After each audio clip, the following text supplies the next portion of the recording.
Good day and welcome back to another DB Legends video. In this video we're going to be taking a look at Gamma 2 and seeing just how good the Sparking Gamma 2 is in DB Legends. Now the thing with Gamma 2 is him and Gamma 1, they're both Sparking units, and Sparking units tend to drop off relatively quickly, but these guys can still be a lot of fun.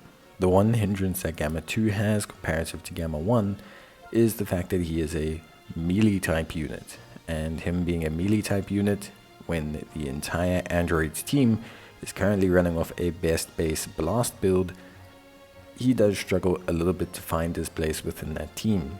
But let's talk about his abilities. So obviously, as a unit, he restores his own ki by 5 upon strike card, which is pretty cool. He deals massive impact damage with his special move, whilst giving him increased critical damage inflicted for 3 timer counts, which tends to mean his move can do quite a bit of damage. The special skill that he has lets him draw strike arts cards, restore his own health by 5% and ki by 30, give himself 20% to his strike damage inflicted, nullify unfavorable element factors, and seal all the enemy's main abilities for 5 timer counts. The seal of abilities is probably the best portion of his green card, and is one of the crucial aspects that makes him still even remotely usable in PvP at this current point in time. In terms of his main ability, he draws a special arts card next, restores his own ki by 50, shortens ally substitution count, gives himself increased damage and increased critical rate. In terms of his Z ability, he is androids in Saga from the movies, which is more than fine, with an additional bonus for android characters during the course of battle, which again is more than fine. Even just as a bench unit, he's not too bad, because his additional boost is for blast attack.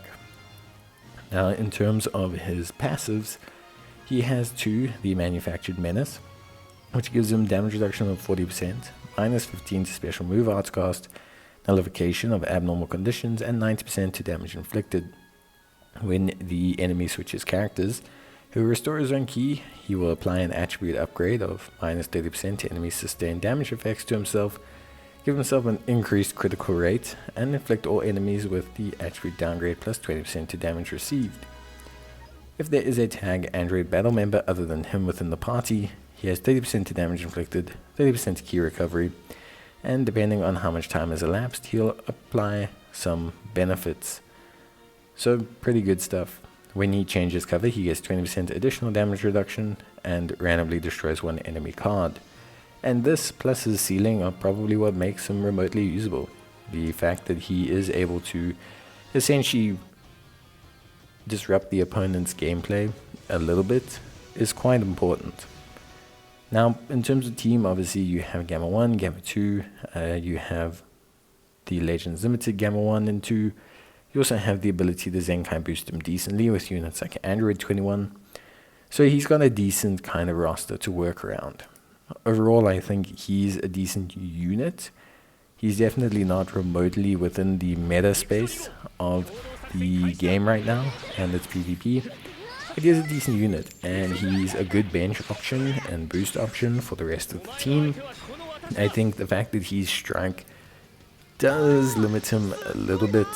I mean, being strike based when your whole team meta is reliant upon blast is kind of telling. And the fact that there's Android 17, the Legends Limited one, who is also a blast based blue unit, that also fits onto androids, and obviously is a Legends Limited, more recently released, provides a huge chunk of utility. It's really difficult to find a space for Gamma 2 in terms of a team. I think it is difficult to find him a space to kind of be really top of his game. That's not to say he doesn't have usability. Like you can see, he is decent on the cover change. His ability to switch in to disrupt the enemy, to destroy a card, his green card sealing abilities. There are definitely perks and incentives that can make him a bit better to run. I think he definitely has the ability to be a unit that's solid when it comes to being a optional or, you know, non-crucial blue option is what I want to say. I think you have to accept, especially with Legends, that the meta does dip, and you know, units will always somewhat fall out of fashion, fall in fashion, fall out, and you can't really control the meta to keep units completely relative. I think though where he does benefit is the fact that he does have some disruption capabilities, and disruption of the opposition is very big. It is a crucial component right now to the functionality of, you know, teams. It's a very big kind of aspect of the meta at this point. A lot of it is passive play, a lot of it is stopping your opponent from playing more than it is maybe playing yourself. And I think, you know, he does benefit from this. Not to mention Legends, or Gamma 1 and Gamma 2. Legends into Gamma 1 and Gamma 2 do help him out quite a bit. They do give him, you know, some capabilities, and obviously they are a really solid unit. I do think him being a melee unit at the time maybe was a good decision, but when the meta of a team shifts completely into Blast, it is very difficult to bring him. Now, as a bench option, as a guy who's bringing additional blast attack, there's always that space for him, but you have to really evaluate whether he's, you know, going to completely carry his load or be a crucial unit towards how well you are going to handle PvP in this meta. So yeah, to cut a long story short about him, that's obviously the main incentives. Now, you can use him in a way that benefits your team more than maybe focusing on using him.